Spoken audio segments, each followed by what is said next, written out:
want to talk tonight about delight, about nurturing delight. And it's not something that we talk about a whole lot, but I think it's really important. But I have a long introduction I want to offer first, but it's important. When I was on retreat with my dear friend Michael Melanson, we were thinking back about all the years that we spent as students of Thich Nhat Hanh. And one of the things that Thich Nhat Hanh said that has really stuck with me, he says, it's not this moment that makes you happy. It's you who makes this moment happy. I think what he's saying there is that happiness doesn't come from your environment. Happiness comes from how you receive your environment. And I think we're kind of confused about that. I think we mostly think that if we make our environment just right, then we'll be happy. So if I have the perfect new car, or if I have the new meaningful, high-paying job that I wanted, or the ever-elusive perfect partner, then I'll be happy. So actually, it's our mental habits that determine whether or not we're happy. It's not the world that we live in. And that's a really good thing because, as you may have noticed, the world is a mess. It's a mess. And the world has always been a mess because we humans are a mess. It's not surprising that we make a messy world. And we may think in this era of our political dysfunction and climate change and all these things that are going on that we are making a particularly bad mess. But humans have been making a bad mess all along. I think back to the era where Zen was started in China. It was the Tang Dynasty, in that period of time from the 7th to 11th centuries. And during that time, around the 750s and 60s, there was something called the An Lushan Rebellion. And 36 million people died then, which is 1/6 of the total population of the earth. In a 10-year period, that many people died in China. So if we think we're in a particularly messy time, our time is nothing like that. And we can actually thank that time because that is where a lot of our Zen teaching comes from. It was such a mess that they had to come up with very effective teachings that have come down to us. And hopefully we can use those teachings in our time. But people have been making a mess for as many generations as there have been people. And Einstein supposedly have said that insanity is doing the same thing over and over and expecting a different result. And we've been doing that as human beings, generation after generation. We continually try to adjust the world so that we'll be happy, but it doesn't work. And this is absolutely insane that we keep trying to do it. So even though we're a mess, we're much less messy than this time in China that gave rise to Zen. But even in our more perfect time, our time of less messiness than back then, we still suffer. Even if we've won the lotto, even if we've bought that new house that we really, really, really, really wanted, and even, once again, if we discover our spouse to be kind and loving, we still suffer. And the reason we do is this thing called hedonic adaptation. And hedonic adaptation is just this fancy kind of academic term that says no matter how wonderful our environment becomes, our brain will eventually change back to its baseline happiness. It ultimately doesn't matter because our brain will take us back to the baseline happiness, even if the world is really, really lovely. The way I like to think about that is that yesterday's luxury is today's necessity.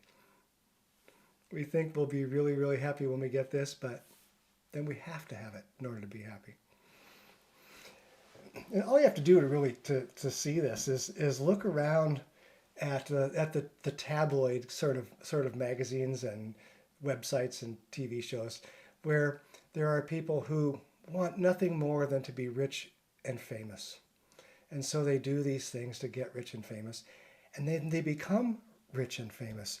And for a while, they have all this nice stuff and everyone's paying attention to them and it makes them happy. But if you watch those magazines and those websites, you'll see pretty soon those people are just as unhappy or more unhappy now that they're rich and famous. They changed their environment, but their happiness level reverted back to what it was before. And being on an airplane made me think about this process. Um, Imagine you are used to taking a bus and you think, oh man, if I can just take an airplane, won't I finally be happy? And you start taking an airplane and do that for a while, then you think, I don't know about these economy seats. I think I need to fly in business class. That'd be that, and then I'll be happy. And so you fly in business class for a while, and then you look up past that curtain and you see the first class seats, and you think, oh, I'm gonna have to sit in first class. And then you do that for a while, and then pretty soon you think, boy, going to the airport's such a mess. I really need to fly private. So it doesn't matter how many millions of dollars that you have, this hedonic adaptation is always at work in us, making it so that we aren't happy even when our environment is wonderful.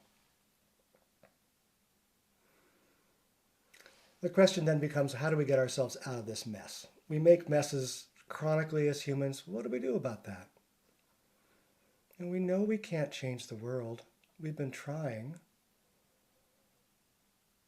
But the only thing that we can change is our heart mind. That we can change, and our practice shows us that. And I'm guessing that that is why you are here, because you already know this. If you didn't know this at some level, you'd be out there somewhere pursuing something that you thought would make you happy. But I think you already know, because you're here, this is the way to make myself actually happy, by changing my heart mind, not by trying to change the world. And Zen really is nothing more than a set of practice forms and teachings that we can use to change our heart mind. These are things that can help us experience freedom, unlike all those futile efforts to change the world. And all of the talks that I give always circle back to a few of these Zen techniques that we can use.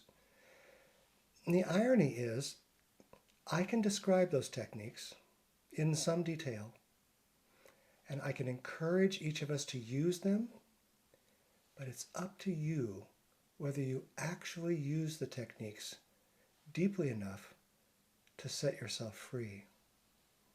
I can't do that for you. No one can change your heart mind except you.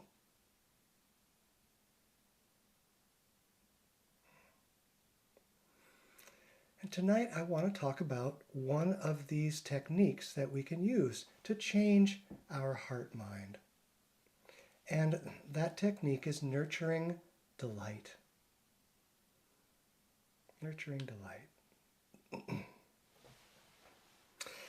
Thich Nhat Hanh told us that it's up to us to make this moment a happy moment. And he told us that over and over and over in many, many ways. And he was a poet, so many of the lines of his poems pointed toward this. Here's a few. Happiness is here and now. Present moment, wonderful moment. Or the title of the book I first read that introduced me to him was Peace is Every Step. Each one of those is his poetic way of saying it's up to us to make this moment a happy moment. Well, this is an old teaching, an ancient teaching that's been tested by generations of our ancestors. And the reason it's passed to us is that it actually works. But how do we do that? That's the question. It's easy for me to say it, but how do we actually do it? And what I want to suggest tonight is that it's sometimes really helpful for us to look at the ways we do the opposite of what we want to do, so that when we see that, we can notice it and transform that behavior into something that we know will be helpful. So I want to look a little bit at the opposite of making ourselves happy in the present moment. Because that's mostly what we do. Mostly what we do is we make our present moment an unhappy moment. So I'll give you some examples here, and you might think about this for yourself. Think for a moment about driving your car, and you're going down the street, you're in a little bit of a rush, and you come across an elderly person who's driving 15 miles an hour. Now, you can make that into an unhappy moment by becoming impatient with that person, honking your horn, giving them the finger, whatever you're going to do, yelling. You've made that an unhappy moment. Same circumstances, you can make that a happy moment by generating loving kindness for that person in your heart while you follow them. They are one of our elders. One day, if you are lucky, you will be driving a car at that age, and you will be comfortable going 15 miles an hour, and you will want the person following you to generate loving kindness for you, because you're probably barely able to hold on to this driving skill. You can make that moment happy, you can make that moment unhappy. How about this one? Going to the grocery store. You can make that an unhappy moment by walking through the aisles and grumbling that all those prices aren't the same as they were in 1994, when you set your standard of what prices should be in the grocery store. You pick up that jar of peanut butter. What? They want $7 for this little jar? That should be $2.50. That's an unhappy moment. You've made it an unhappy moment. But you could make it a happy moment. You could marvel at the abundance in that store. An absolutely embarrassing amount of riches around you. Can you imagine one of those Zen masters from ancient China when 36 million people were dying from starvation and war? Can you imagine if they walked into Safeway and they looked around? They would think they were in some kind of a heaven. Any food you want, anytime you want it. That's what we actually have. You can make it an unhappy moment. You can make it a happy moment. It's up to you. Just one more example. So imagine you're cleaning up after dinner with your spouse, washing the dishes together. Now, an unhappy moment, you could criticize them for doing it differently than you would do it. And we probably all like to do this kind of thing. Look around and say, oh, if you did it my way, the pan would be cleaner. It would be done faster. So you grumble, make it an unhappy moment. Or you could make it a happy moment. You could appreciate the fact that this person is standing here beside you, cleaning up the dinner dishes. I'm guessing some of us in this room have lost someone important to them, that you would give anything to have them standing next to you cleaning the dinner dishes. If only. So you can make that an unhappy moment or a happy moment. It's up to you. It's not about the environment. It's about you and your heart-mind. Now we make these moments unhappy because we've trained our mind to see unhappiness. But we can train our mind to make this moment happy instead.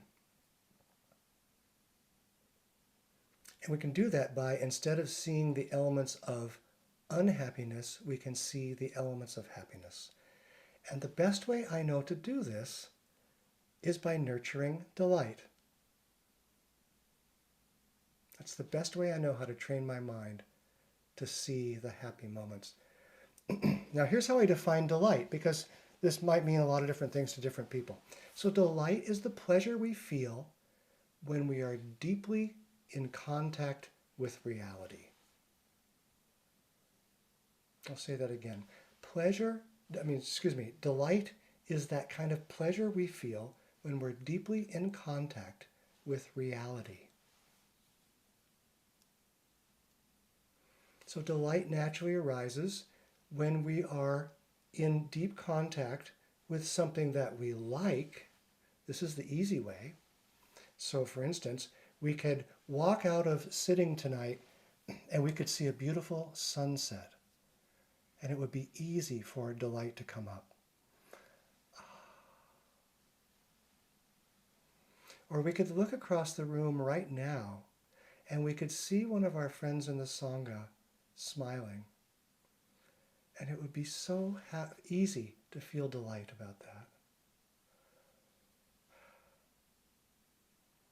So delight is very easy when we see or perceive something we like, but delight's also possible when we connect deeply with something that we do not like.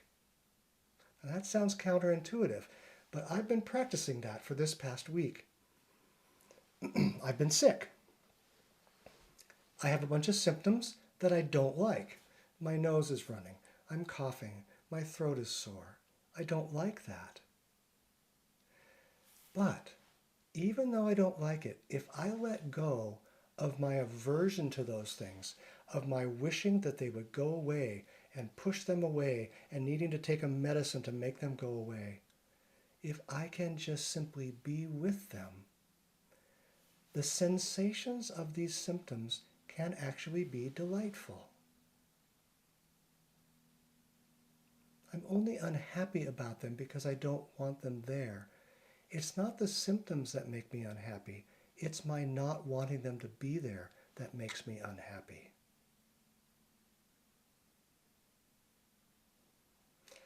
I also got to see that as I was traveling back from this retreat.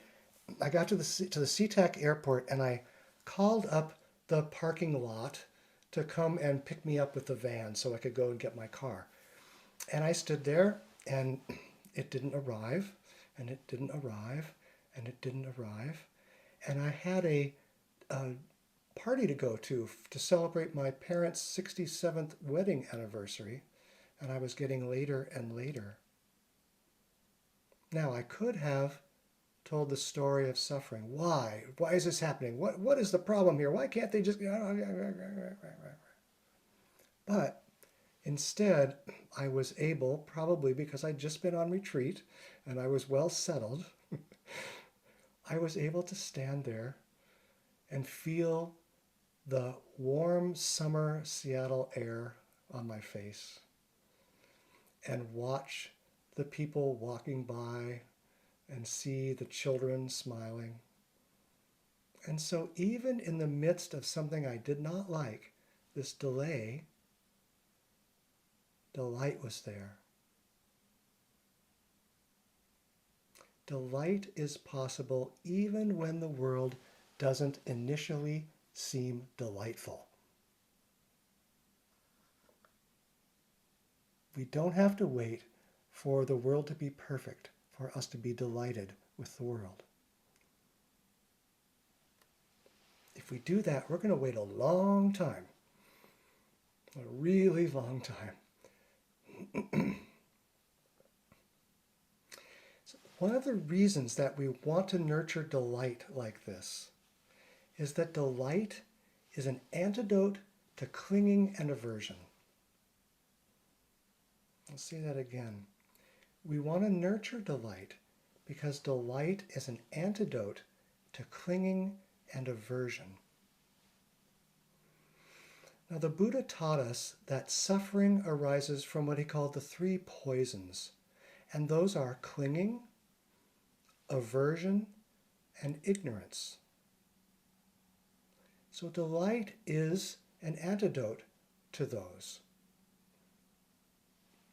To see how, let's look at how we actually create clinging and aversion in our minds so we can see how this process works. And it's a little bit detailed, so stay with me here for a minute.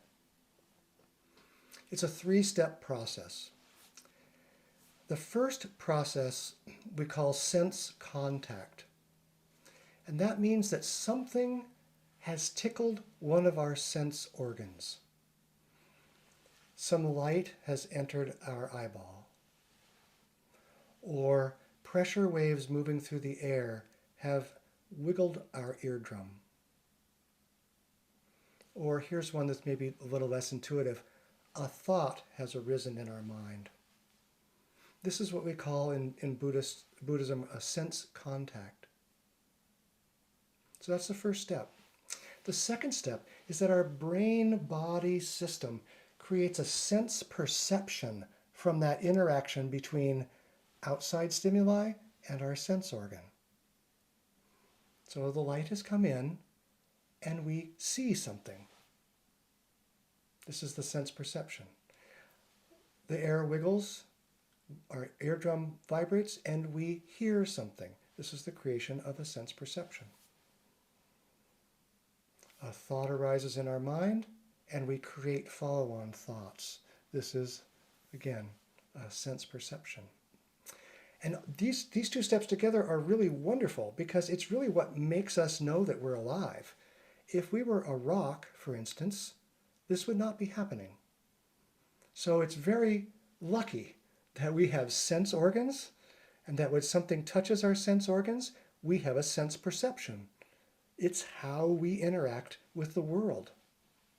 But it's the third step that gets us into danger. And this is the step where we immediately after that create clinging and aversion. So when something comes into our senses and we have a perception of that thing, almost instantly then, so fast it's hard to see, we move from that sense perception to judgment about it. Almost instantly. So for instance, that light came into our eye, we saw something, and almost instantly we decide, oh, that's beautiful, oh, that's ugly. We don't stay with the sense perception anymore. The air is vibrating, our eardrum wiggles, we say, oh, I hear something, and we instantly judge it beautiful or noisy. Almost without even noticing we do it. We do it right away. And where it's really insidious is when we do it with thoughts. So a thought arises, which is fine. If we have a human mind, it's wonderful that they arise. But what do we do when they arise? We instantly tumble into a chain of follow-on thoughts. For example, you might think something like, oh, I need bananas. And then instantly you think, I should go to Costco. And then instantly after that you think, that Costco parking lot is so crowded. And then you think, oh, people are so rude nowadays. The Costco parking lot's full of rude people. And I can't believe how I sat there in that gas station and that guy took so long to pump his gas. It was awful. And, oh yeah, I need to get the oil changed in the car. Does this sound somewhat familiar? That a thought comes up, but before you know it, you've just gone down a cascade of thoughts. It's the equivalent of judging to what we see and hear. Okay, so the reason I'm telling you all this is that what it means here is that we don't just perceive. What we actually do is immediately begin to crave or to reject or to ignore what we perceive. And that is why we must train ourselves in delight, because this is the antidote to that. training ourselves in delight allows us to remain with the sense perception without spinning off into clinging and aversion. So instead of, for instance, instantly generating opinions about what we perceive, we remain wholeheartedly in contact with that sense perception. And the side effect of that is that delight arises. Let's have some examples, because that's kind of abstract. Let's imagine that you are sitting outside and a hummingbird comes into view. If you allow yourself to spin off and say, oh, what kind of hummingbird is this? Oh, do I have some hummingbird syrup inside? I better refill my... You're no longer in contact with the hummingbird, and so delight does not arise. But if you see the hummingbird and you just see the hummingbird, delight.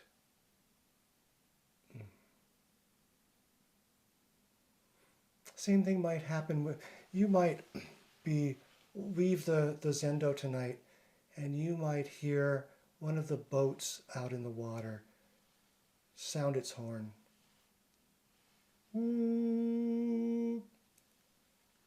Your tendency is to wonder, well, what is that? What kind of boat would that be? I wonder what's going on.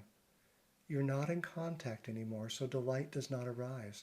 But if you stay with that sound, ooh, delight. It is so delightful. I learned that very thing while on retreat in the middle of winter. I've been working on a koan for 2 years, stuck on this koan for 2 years. And I heard in the dark winter the freighter sound its horn. Whoa! And the delight showed me the koan. It's a very happy memory.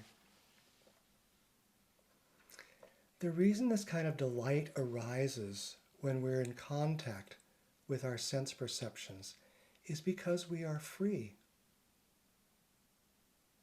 We're free from the clinging and the aversions that usually dominate our mind. Our clingings and aversions bring suffering. But being able to stay in contact with our sense perception, naturally delight arises. And delight also arises because we're free to be in contact with reality. The reality is the sense perception. The clinging and aversion we put on top of it is just made up in our mind. But the reality is what we're perceiving. And we're free to be in contact with that reality.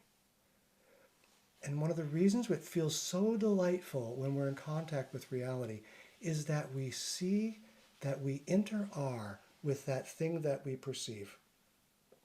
There is no separation between what we are hearing and us, what we are seeing and us.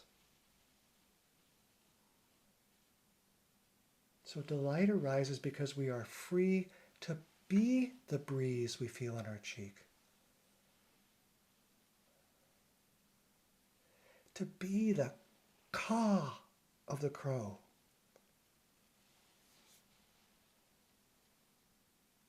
to be the fragrance of the rose.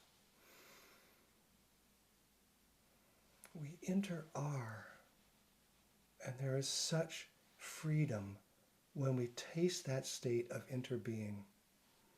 This state of no separation is absolutely delightful. And it's only possible if we train our minds not to instantly jump from sense perception to clinging and aversion.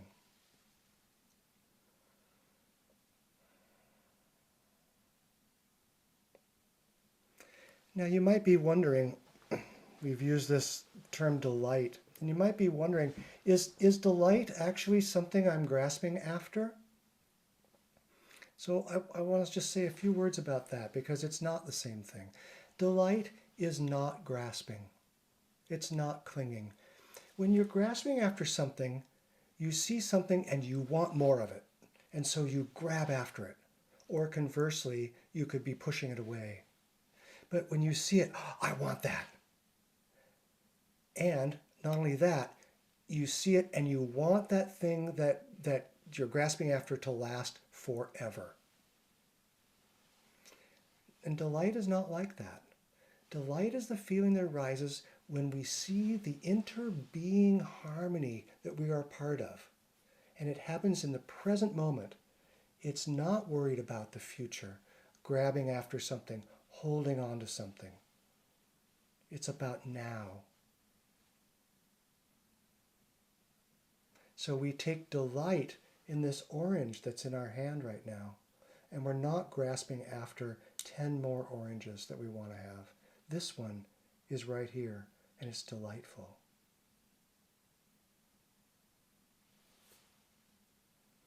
Delight doesn't want more. Delight is sufficient with the present moment. As Thich said, happiness is here and now. That's what delight is. Happiness is here and now.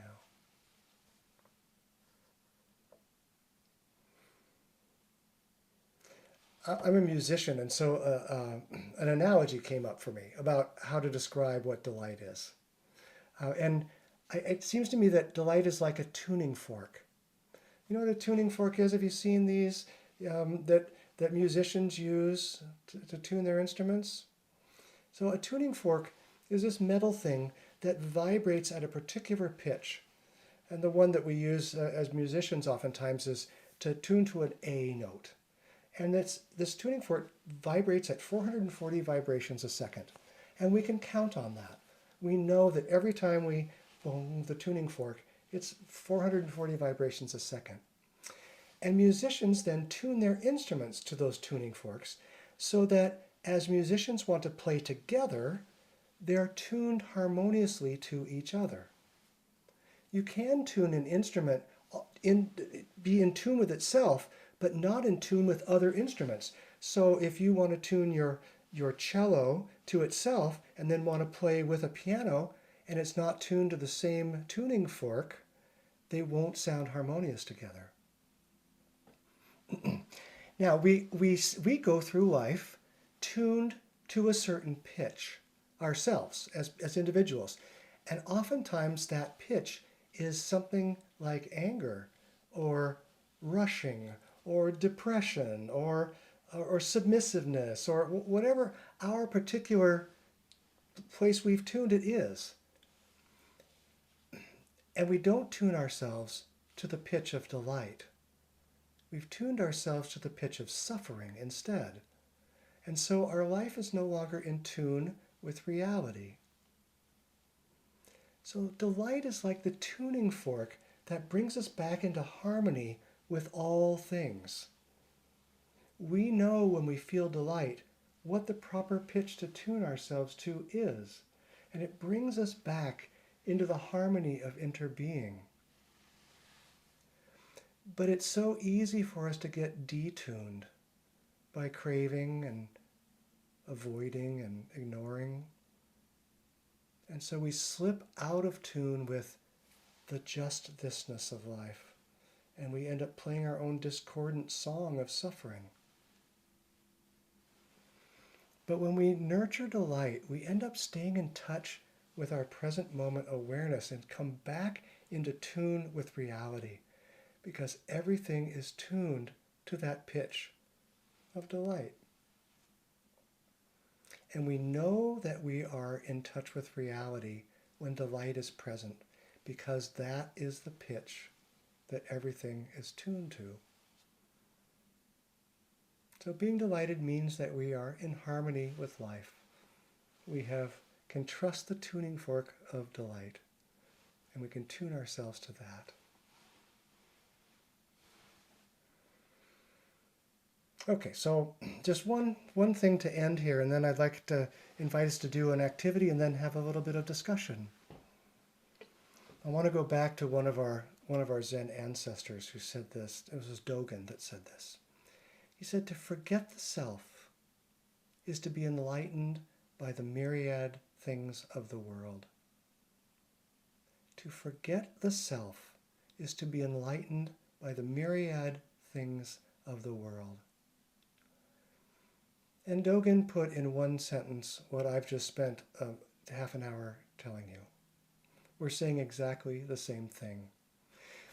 Once you stay with present moment awareness, this is what he means by forgetting the self, because the self is what we think of as all our preferences, all our cravings, and all our aversions. Once we forget that and stay with the present moment, delight arises. The myriad things of the world show us delight, because we're not lost in our cravings and our aversions. And delight, ultimately, is just another word for enlightenment. Delight is just another word for enlightenment. Okay. Shall we test that out a little bit? I'm talking about delight, and I want to know, ultimately, what does delight feel like for us? What is this? I can tell you what it feels like for me, but you have to feel it for yourself. I can show you the delightful menu, but you're the one who has to taste the delightful food. Yeah. So for me, when I touch delight, it's a kind of lightness. And my body naturally smiles. For me, it's a kind of physical letting go. When delight arises, any tension in my body goes and relaxes. I recognize delight in myself because it's the feeling of freedom. I have nothing to go out and collect. I have nothing to discard. This moment, just as it is delightful. I'm content right here. So that's what delight feels like in this body. But what does it feel like for you? Let's try it right now, shall we? So you might want to get back into your sitting position so that your body is relaxed and held upright.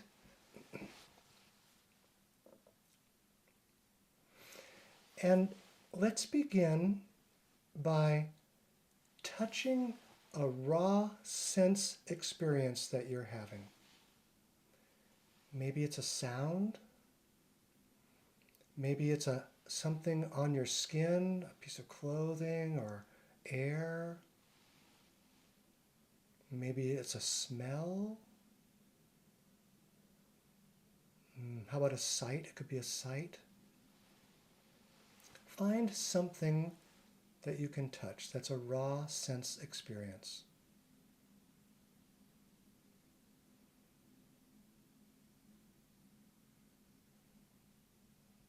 For me right now, I'm noticing what it feels like for one of my hands to be touching the other hand.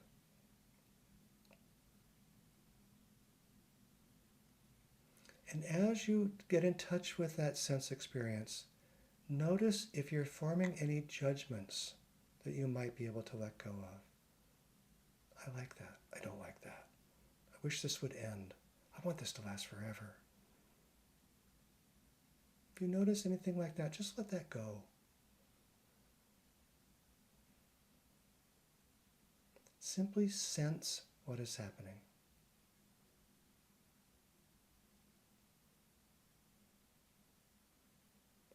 As you do, is there delight present?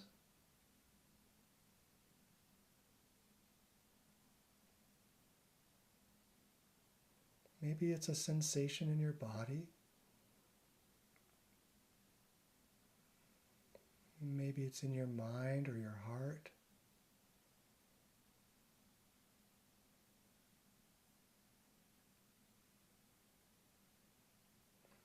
Can you continue to take delight in this sensation without grasping after it or wishing it away?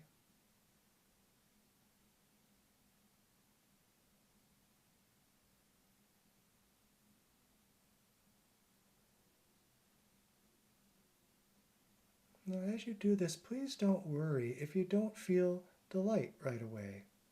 That's absolutely okay. There's nothing you should or should not feel here. Touching delight can be very subtle, and we may need to train ourselves to feel it. It takes practice.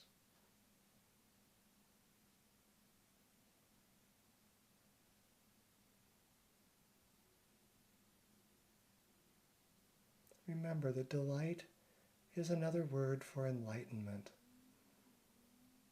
And enlightenment can't be forced. Awakening can't be chased.